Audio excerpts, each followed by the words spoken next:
Assalamualaikum warahmatullahi wabarakatuh. Waalaikumsalam warahmatullahi wabarakatuh. Kami di sini akan mempresentasikan tentang menulis laporan hasil penelitian. Untuk sebelumnya izin memperkenalkan diri. Nama saya Aziz Cahyanto. Nama saya Rizky Gadaristiani. Nama saya Rizka Hanif Fraida. Nama saya Muhammad Dandi Darmawan.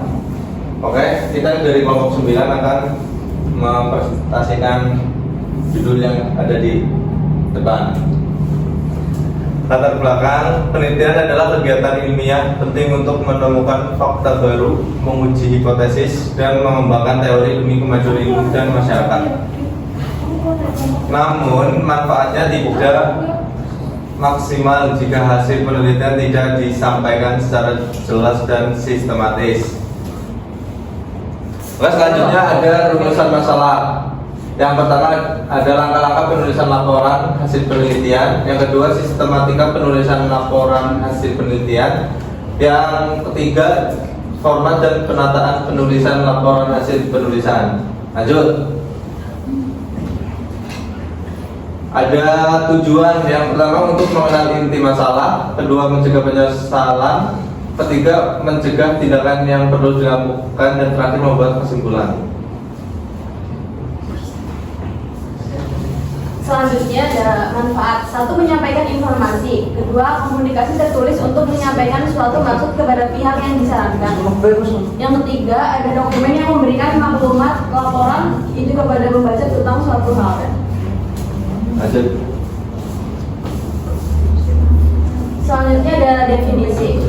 Laporan penelitian adalah suatu dokumen tertulis tentang hasil pelaksanaan suatu penelitian yang dibuat secara jenis, disusun menurut metode penelitian dan sistematika tertentu dengan bahasa yang luas.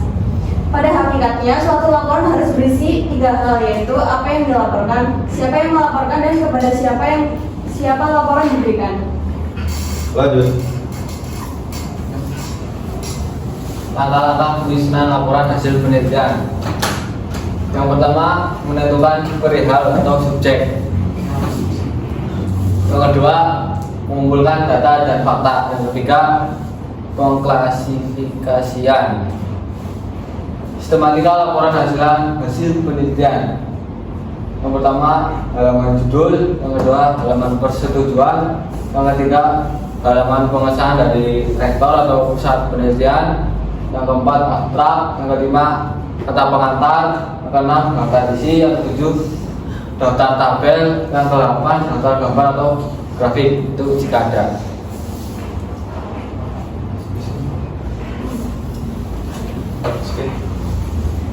Adapun format dan penataan penulisan laporan hasil penelitian. Bagian awal ada logo universitas, judul, jenis karya ilmiah, nama dan identitas penulis, nama institusi dan tahun, halaman persembahan, halaman moto, halaman pernyataan, prakata, daftar isi. Adapun bagian isi, bab 1 yaitu pendahuluan, ada latar belakang, rumusan masalah, tujuan penelitian, manfaat penelitian, dan yang bab 2 tinjauan pustaka. Ada landasan teori, kajian penelitian terdahulu. Bab ketiga ada desain penelitian, waktu dan lokasi. Waktu dan lokasi penelitian, populasi dan sampel, dan yang terakhir teknik analisis data.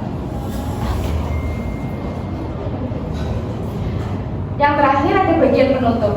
Ada kesimpulan, saran, daftar pustaka, dan lampiran. Kesimpulannya, laporan adalah penyajian fakta secara objektif dan jelas sebagai media komunikasi. Laporan penelitian berfungsi untuk keperluan akademis, pengembangan ilmu, dan kebutuhan lembaga. Struktur laporan biasanya meliputi pendahuluan, metodologi, hasil pembahasan, kesimpulan, saran, daftar pustaka, dan lampiran. Penelitian evaluasi adalah prosedur ilmiah untuk mengukur efektivitas program secara objektif melalui pengumpulan dan analisis data. Ada pertanyaan, teman-teman?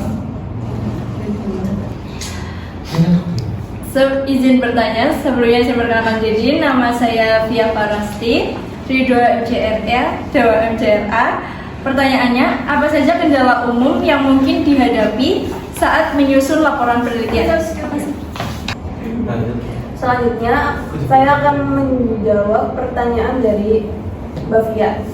Pertanyaannya yaitu, apa saja kendala umum yang mungkin dihadapi saat menyusun laporan penelitian?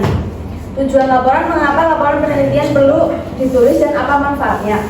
Yang pertama, kendala umum dalam menyusun laporan penelitian. Yang pertama adalah kesulitan saat merumuskan masalah.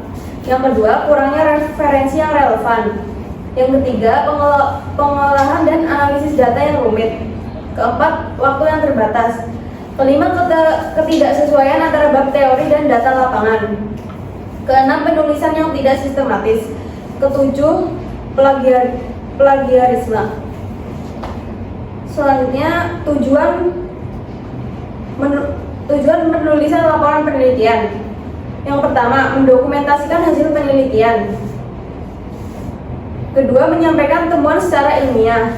Ketiga, memenuhi persyaratan akademik untuk keperluan tugas akhir, skripsi, tesis, atau laporan kegiatan ilmiah lainnya. Yang keempat, sebagai bahan evaluasi dan perbandingan. Manfaat menulis laporan penelitian.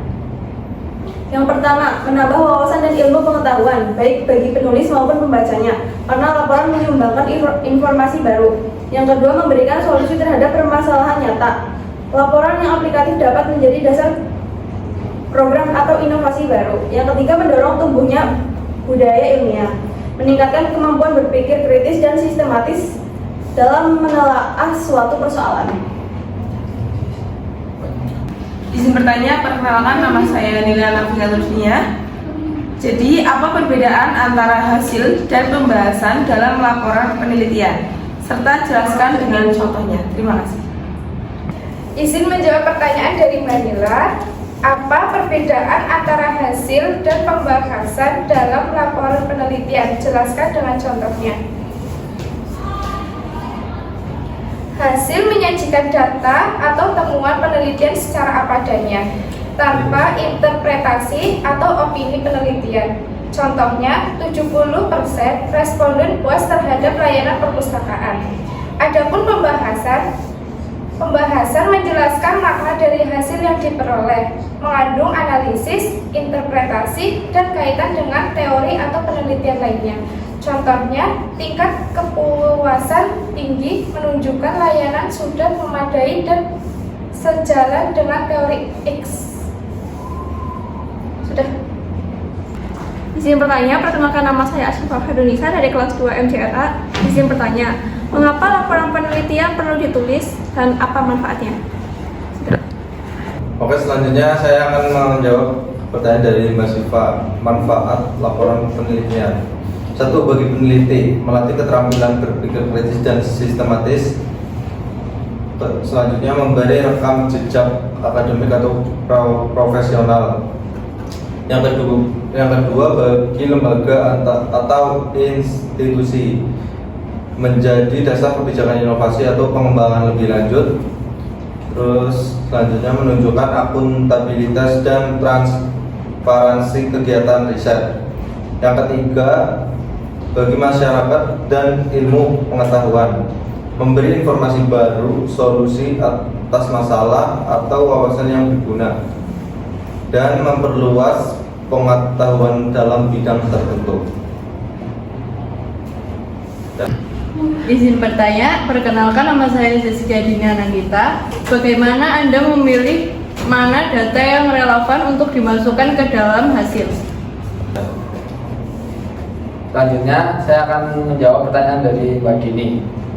Pertanyaannya, bagaimana Anda memilih mana data yang relevan untuk dimasukkan ke dalam hasil? Dalam memilih data yang relevan untuk dimasukkan ke dalam hasil, beberapa langkah penting perlu diperhatikan. Yang pertama, menyesuaikan dengan tujuan dan pertanyaan penelitian. Data yang dipilih harus relevan dengan tujuan penelitian dan pertanyaan yang ingin dijawab. Data yang tidak terkait dapat mengaburkan hasil dan menurunkan validitas penelitian. Yang kedua, pastikan data mutakhir dan sesuai konteks. Data harus mencerminkan kondisi terbaru dan sesuai dengan konteks subjek penelitian agar hasilnya akurat dan aplikatif. Yang ketiga, evaluasi validitas dan reliabilitas data. Pilih data dari sumber yang terpercaya dan pastikan metode pengumpulan data memenuhi standar validitas dan reliabilitas agar hasil dapat dipertanggungjawabkan. Yang keempat, pilih data yang cukup dan tidak berlebihan. Data harus cukup untuk mendukung analisis tanpa berlebihan sehingga efisien dan seimbang. Yang kelima, pertimbangan keterjangkauan sumber data. Data yang dipilih harus realistis dari segi akses, waktu, dan biaya pengumpulan. Yang keenam, sesuaikan dengan jenis dan teknik pengumpulan data. Pilih teknik pengumpulan yang sesuai dengan jenis data dan kondisi subjek penelitian agar data yang dihasilkan relevan dan dapat dianalisis dengan tepat. Yang terakhir, lakukan verifikasi dan cross-check data.